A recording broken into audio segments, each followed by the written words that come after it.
grabe gyud katalintado, humukog lawas mo sayaw, nindot kaayo. O kung motongtong na gani sa intablado, magsining gitay gyud ang mga tawo. Ang akong lolo kulbasad iyang makaya, siya mo kanta samtang nagkaon og baga. Kung talent hisgutan lamang siya, abilidad niya pagkatalag sara. O kung trabaho sad ang atong istoryahan, ang akong lulusad gayud ang number one. Muhimo og balay walay katabang, trabahoon raog tunga sa bulan. Ang akong lolo dili sad magpaalkansi, iyang trabaho mahumag usa ka gabi.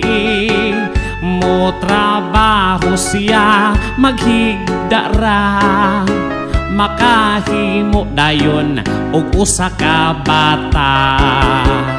Ang mga gahi na mo nga lulo, ang kina at man gahi kaayo, daghan ang mubilib nga mga tawo. Kung isubay na ang ilahang pagkatawo, ang akong lulo datog yun siya kaayo. Ang Pinoy ana niya murag palasyo, pero mas dato gyud akong lolo. Sulod iyang balay may airport ang kwarto. Ang mga gahi na mo nga lulo, ang kina at man gahi kaayo, daghan ang mubilib nga mga tawo. Kung isubay na ang ilahang pagkatawo, ang akong lulo kalayo na sa naabtan, nalibot na niya atong kalibutan. Si lolo mo abot bisan og asa, walay sakyan mamanyos ra og lana.